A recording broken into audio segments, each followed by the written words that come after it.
Sa mga nagdaang kabanata ay napaslang na nga ni Xiao Chen ang nilalang na nagmula sa purgatorio at ang isang hangal na nagmula sa pamilyang Bai na si Bai Zixen. At binigyan niya ng pil ang patriarch ng pamilyang Xuanyuan kaya naman si Xuanyuan Yu ay namangha sa ibinigay na tableta ni Xiao Chen. At sa pagpapatuloy din ng kabanata ay mabilis na lumipas ang ilang oras sa Chen Kun Tower at dito nga ay patuloy ang pagko-cultivate ng kanyang mga servant. Nakabalik naman na si Xiao Chen dito nang walang anumang pinsala. Agad naman na nakita ni Xuanyuan Weiji si Xiao Chen na nakabalik na ito. Kaya naman agad niya itong itinanong na kung anong nangyari na sa lalaking nakaitim na baluti. Sinabi naman ni Xiao Chen na ito ay naayos na. Sinabi din ni Black na walang kahirap-hirap at totoo naman dahil wala naman siyang ginawa. Natuwa naman dito si Xuanyuan Weiji dahil nawala na ang kanyang pangamba. Sinabi din ni Xiao Chen kay Xuanyuan Weiji na kapag natapos na ang pag-cultivate ng lahat, sabihin sa kanila, at sa loob ng 7 araw ay pupunta tayo sa itaas na kaharian. Dagdag pa ni Xiao Chen na bukas, maraming makapangyarihang tao mula sa Jianyu City ang darating para maghatid ng mga bagay, maghintay sa hindi kilalang bulubundukin. Agad naman na sinang-ayunan ito ni Xuanyuan Weiji ang sinabi ng kanyang master. Makalipas ang 7 araw sa hindi kilalang bulubundukin. Dito nga ay nakahanda na ang portal at nandito na rin ang dalawa na sina Kang Lan at Sisi, habang dumating naman na sina Xiao Chen kasama ang kanyang mga servant. Agad na lumapit si Xiao Chen sa portal at inihagis ang pulang perlas. At nagkaroon ito ng reaksyon na parabang dahan-dahan itong nagbabukas.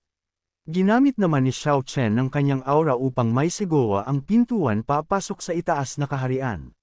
Maya-maya pa makalipas ang ilang sandali ay lumutang na ang pintuan patungo sa itaas na kaharian. Ikinamangha naman ito ng mga servant ni Xiao Chen dahil sa ngayon lang nila ito nakita. At sinabi nga dito ni Lao Zhou na sa hindi inaasahan, hindi lang ako nakarating sa Kanglan Realm, pero balang araw makapunta ako sa Upper Realm. At ilang sandali pa ay nagbukas na ito sinyalas na maari na silang makapasok. Sinabi nga dito ni Xiao Chen na pumasok na tayo.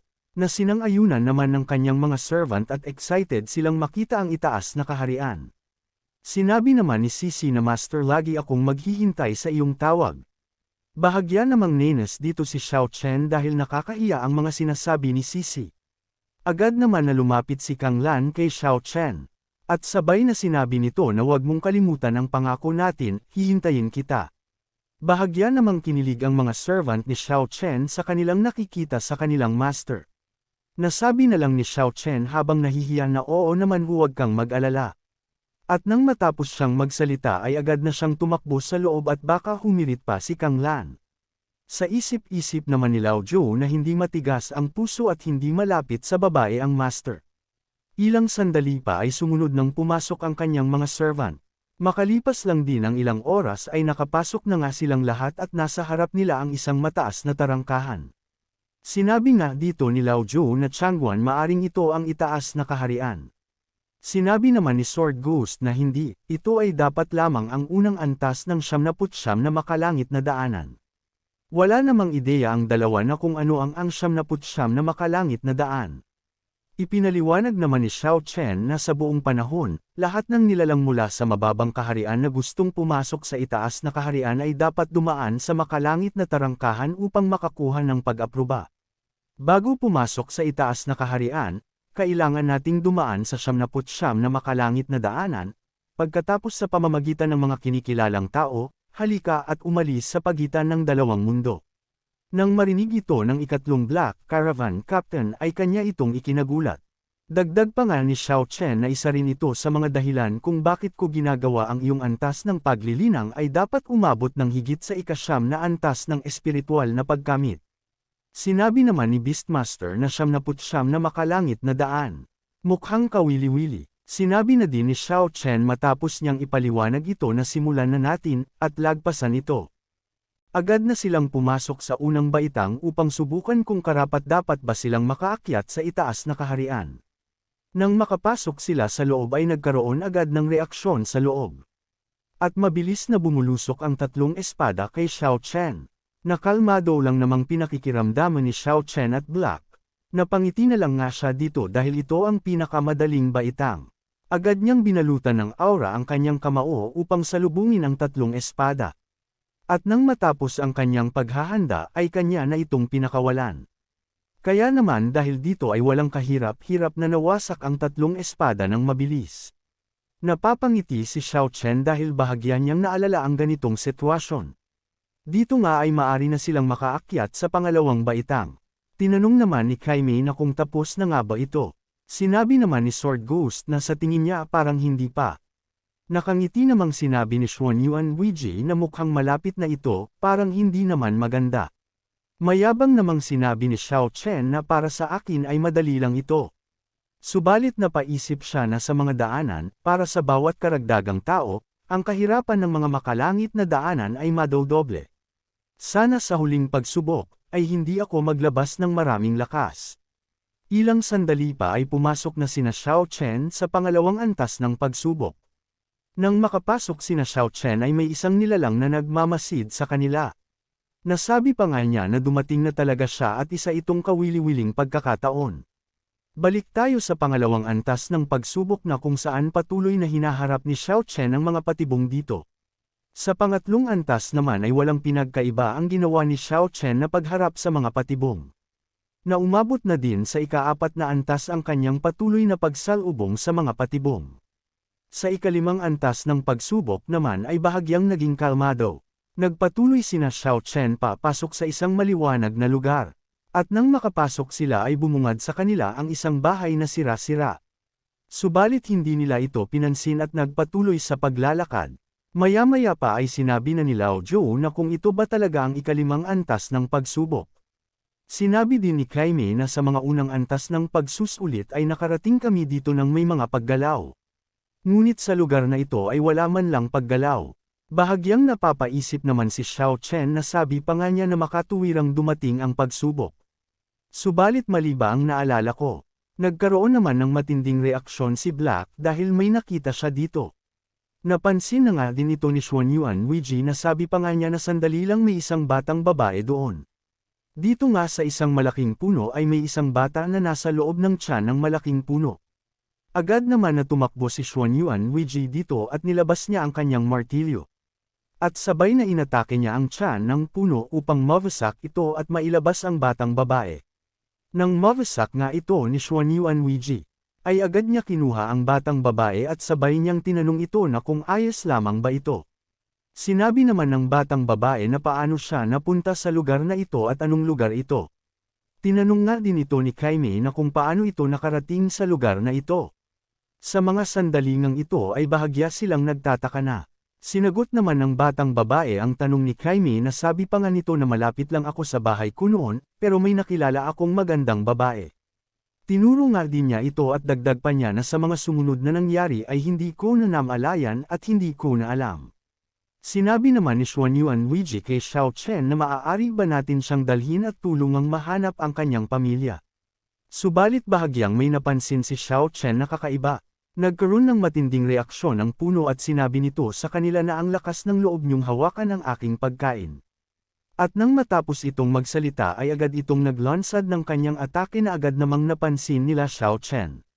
Kaya naman mabilis nila itong naiwasan ng walang kahirap-hirap. Agad naman na inutos ni Xiao Chen kay Black na gumawa ng isang atake sa puno. Mabilis namang nagpalit ng anyo si Black at gumawa ng isang atake at ang ginamit nga ni Black ditong abilidad ay ang apoy. Kao naman dahil dito ay nagsisigaw ang puno sa tindi ng apoy. Nasabi pa mga ni Black na kung masarap ba ang kanyang apoy. Maya-maya pa ay tuluyan na nga itong nasunog subalit buhay pa din ang puno. Mabilis namang kumilos si Beastmaster at binali niya ang mga sanga nito. Napaisip naman si Xiao Chen ng bahagya na sabi pa nga niya na mukhang isa itong malaking willow tree. At bakit ito lumilitaw sa daan ng makalangit na daanan? At nang matapos siyang mag-isip ay agad niyang inatake ang puno. Dahilan upang mabutas ito at maglabas ng kanyang dugo na kulay berde. Napansin naman ito ng batang babae kaya naman tinignan niya ng masama si Xiao Chen. Sinabi naman ni Xiao Chen na bumalik ka na. Subalit ipinagtaka naman ito ng kanyang mga servant dahil wala silang ideya sa sinasabi ng kanilang master. Sinabi nga dito ni Black na mukhang hahanapin na naman natin ang ulo nito. Patuloy naman na nasusunog ang puno at nagsisisigaw ito sa tindi ng apoy ni Black na hindi mawala-wala. Inactivate naman ni Xiao Chen ang kanyang Tianhuang Fist. At agad na inatake ang puno kaya naman dahil dito ay nag-roar agasang patungo sa puno ang atake ni Xiao Chen. At nang tumama ito ay nagkaroon ng malakas na pagsabog dito. At nang mawala ang atake ay makikitang tanging mga buto na lamang ang nandito. Dahilan din upang mapasukan ng dugo ang batang babae. Bahagya namang nag-alala si Xuan Yuan Weiji na sabi pa nga niya na kung anong nangyayari. Sinabi naman ni Xiao Chen na ang katawan ay ganap na nawasak, at natural na ito ay nagdusa ng isang malubhang epekto sa kanya. Nang maunawaan naman ito ni Xuan Yuan Weiji, ay agad niyang inihagis ang batang babae dahil naisahan nga siya dito. Sinabi naman ng batang babae kay Xiao Chen na talagang nakita mo din ito. Hindi naman agad nagsalita si Xiao Chen sa sinabi ng batang babae. Maya-maya pa ay sinabi na ni Xiao Chen na naisa lamang itong maliit na panlilinlang, na kahit ang isang tanga ay malalaman ito. Sa sinabi ni Xiao Chen ay bahagyang nahiya ang dalawa, at agad silang nagtinginan na hiyang-hiya sa kanilang ginawa kanina. Sa sinabi ni Xiao Chen ay naging seryoso ang batang babae. Naglabas ito ng kanyang espada na nababalutan ng malademonyong aura, at walang pag-aalinlangan na sumugod kay Xiao Chen subalit hindi naman nagpakita ng takot si Xiao Chen dito dahil isa lamang itong paslid. Nang makalapit ang bata ay agad niyang iwinasiwas ang kanyang espada na agad namang iniwasan ni Xiao Chen. At agad niyang pinitik ang batang babae dahilan upang tumilapon ito ng malayo. Sinabihan din siya ni Xiao Chen na kung iyon na ba iyon. Sa sinabi ni Xiao Chen ay sumabog na sagalit ang batang babae at sabay niyang sinabi kay Xiao Chen na sobrang yabang mo. Bahagya namang nagalit ang dalawa sa sinabi ng bata sa kanilang master kaya naman naghanda sila upang paslangin ang bata sa bastos nitong bunganga. Subalit pinigilan sila ni Xiao Chen at sabay niyang sinabi kay Beastmaster at Sword Ghost na ako na ang baalang makipaglaro dito. Galit na galit ang batang babae na sa isip-isip pa nga niya habang pinagmamasdan si Xiao Chen na ang lalaking ito ay lubhang malakas. Sinabi din niya kay Xiao Chen na sobrang yabang mo talaga. Kung hindi dahil sa kasuklam-suklam mong ugali, gusto ko na nandito ka sa tabi ko habang buhay. Ngunit ngayon, hayaan na lang kitang mamatay. Sinabi naman ni Xiao Chen sa batang babae na kaya hindi ka pansin-pansin, gusto pa rin akong manatili sa iyo, sino ang nagbigay sa iyo ng tiwala. Dagdag pa ni Xiao Chen na hindi ako interesado sa mga tanga. Bahagya namang nahiya ang dalawa kaya naman nasabi na lang ni Kaimi na sa pamamagitan ng paggusto sa mga tao ay ganito. Lalong nagalit ang batang babae sa mga sinabi ni Xiao Chen na pang-asar sa kanya. Kaya naman agad itong naglabas ng kanyang abilidad na kung tawagin ay Heaven's Run 3rd Rank Qingliu Prison. Naghanda naman si Xiao Chen at inactivate niya na naman ang kanyang Tianhuang Fist. At nang matapos ito sa kanyang paghahanda ay kanya na itong pinakawalan dahilan upang lamunin ng atake ang batang babae sa pinakawalang atake ni Xiao Chen. Kaya naman dahil dito ay napaluhod na lamang ang batang babae sa tindi ng atake. Subalit kanyang ikinagulat dahil may isa pang atake si Xiao Chen na malapit nang tumama sa kanya. Nang tumama ang atake ni Xiao Chen ay dahan-dahan na naglalaho ang batang babae. At dahil dito ay lumabas na din ang lagusan patungo sa susunod na pagsubok. Maya-maya pa ay tuluyan na nga itong nabuksan sinyales na maari na ulit silang magpatuloy. Bago pa man sila pumasok sa loob ay sinabihan ni Xiao Chen ang kanyang mga servant na ang daan patungo sa langit ay puno ng mga krises, at ang kaunting kapabayaan ay hindi na maibabalik. Naintindihan naman agad ng kanyang mga servant ang sinabi ng kanilang master. Matapos sabihan ni Xiao Chen ang kanyang mga servant ay agad na silang nagpatuloy sa mga susunod na pagsubok. Mabilis na lumipas ang ilang sandali at dito nga sa ika-6 na antas ng pagsubok ay may mga nilalang na dito. Na kanilang pinapaslang. Nagpatuloy ang ganitong kaganapan habang sa ika-7 antas, na kahit sa ika-8 antas ay walang pinagkaiba, na umabot na sa ika-9 na antas na patuloy ang pagpaslang ni Xiao Chen dahil ito ang paraan upang makapasok sa itaas na kaharian. At nang makapasok nga sila sa ika-10 antas ng pagsubok ay mas kakaiba na ito kumpara sa ilang mga dinaanan nilang pagsubok. Nagpatuloy sina Xiao Chen sa kanilang paglalakbay. Sinabi naman dito ni Xuan Yuan Weiji na madilim at nakakaramdam ako ng hindi maipaliwanag na pakiramdam. Lumabas naman sa lupa ang isang kamay ng kalansay. Agad na hinawakan ang paa ni Xuan Yuanwiji na kanyang ikinagulat na sabi pa nga niya na kung ano ito. Napalingon naman silang lahat patungo kay Xuan Yuanwiji. At nang makita niya ito ng lubusan ay bahagya siyang natakot dito. Kaya naman kanya na agad itong dinurog sa kanyang kamay. Sinabihan naman ni Xiao Chen ang kanyang mga servant na medyo kakaiba kaya ang lahat dapat ay mag-ingat. Dahil nakarating ka na sa part na ito ay inaanyayahan kita na pindutin ang like at mag-subscribe at i-on ang notification bell. At kung gusto mo naman na suportahan ng matindi ang bidang hangal na ito ay maaari mo ding pindutin ang super thanks sa ibaba para mas lalong ganahan ang hangal na ito. Maraming salamat mga bida. Matapos ang nangyari kay Xuan Yuanwiji ay maingat nang naglalakbay sina Xiao Chen. Sa isip-isip naman ni Xiao Chen na simula sa ikalimang antas, ang bawat antas ay iba sa naaalala ko. Sa mga sandaling ito ay patuloy na naglalakbay sina Xiao Chen nang wala pang lumilitaw na pagsubok.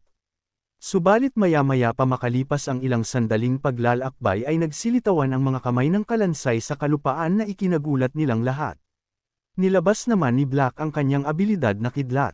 At agad na inatake ang mga kamay na kalansay na lumitaw. Kaya naman dahil dito ay isa-isang nawasak ang mga ito. Subalit naghanda sila dahil nag-iba ng bahagya ang ihip ng hangin. Sa pangalawang pagkakataon ay lumabas na naman ang mga kamay na kalansay na agad din namang inaatake ni Black. Nagpatuloy ang ganitong kaganapan subalit sa pagkakataong ito ay lumabas na ang mga ito. Dito nga ay lumabas na ang isang kalansay na may armor at sibat at sa nag-umapa nitong aura. Napansin naman nila sa kanilang likod na may paparating. At nang makita nila ito ay nasabi na lang nila na kung ano na naman ito. Tumalon sa kanilang likod ang isang kabayo na nababalutan ng armor. Nang makita nga ito ni Xiao Chen ay bahagya niya itong nakilala dahil nakita niya na ito dati sa dati niyang buhay. Agad na sinakyan ng kalansay ang kabayo at dahil dito ay mas lalong tumindi ang aura nito. At agad na sumugod patungo sa kanilang lahat habang tumatawa. Bahagya namang napangiti si Xiao Chen na sabi pa nga niya na isa itong kawili-wili. Dagdag pa niya na lumalabas na isa itong puting butong kabalyero, sa dati kong buhay, nakipagbalikatan ako kay Liyun Fei. Magsanib puwersa upang patayin ang libu-libong puting butong kabalyero. Ang masamang alaala na iyon ay ayoko nang maalala. Agad din naman na tumakbo si Xiao Chen upang salubungin ang puting butong kabalyero. At nang magsalubong sila ay agad na hinawakan ni Xiao Chen ang sibat nito. Nasabi pa nga niya na huminto ka sa akin at subukan ang gagawin ko. Mas lalong hinigpitan ni Xiao Chen ang kanyang paghawak. At pinasabog ito gamit ang kanyang aura kaya naman dahil dito ay nawasak ito ng hindi man lang nakagawa ng atake. Subalit matapos nilang mapaslang ang isa ay agad namang nagsilitawan ng maraming puting butong kabalyero. Nasabi pa nga ni Lao Zhou na napakarami nila. Nasabi pa nga ni Beastmaster na ang laban ay hindi pa tapos. Sinabi naman ni Xiao Chen dito na sa ganitong pagkakataon, pagkatapos ay magkaroon ng isang magandang labanan sa kanila at subukan ang iyong lakas sa cultivation, lumapit ka sa akin, kung may panganib, matutulungan kita sa oras. Sa sinabi ni Xiao Chen ay agad na naghanda ang kanyang mga servant. At kinalaban ang mga puting butong kabalyero gamit ang kani-kanilang mga abilidad. Na nagagawa naman nilang manalo dahil sa tumaas na nga din ang kanilang mga cultivation. At walang kahirap-hirap nilang natalo ang mga puting butong kabalyero nang hindi sila nasasaktan. Nang maubos ang mga kabalyero ay agad silang nagsilipitan kay Xiao Chen dahil may palabas na nilalang na mas malakas sa mga kabalyero. Nagpatuloy ang nilalang sa paglitaw sa harap nilang lahat. Maya-maya pa ay tuluyan na nga itong lumitaw at galit na galit ito na sabi pa nga nito sa kanila na hindi niya patatawarin ang mga ito. Naging seryoso naman si Xiao Chen na sabi pa nga niya na masyado kang boring. Agad nga na nagpakawala ng atake si Xiao Chen at dahil dito ay nilamon ang nilalang sa atakeng pinakawalan ni Xiao Chen. Bago ito mawala ay sinabi niya na ayaw ng haring ito na tuluyang mapuksa.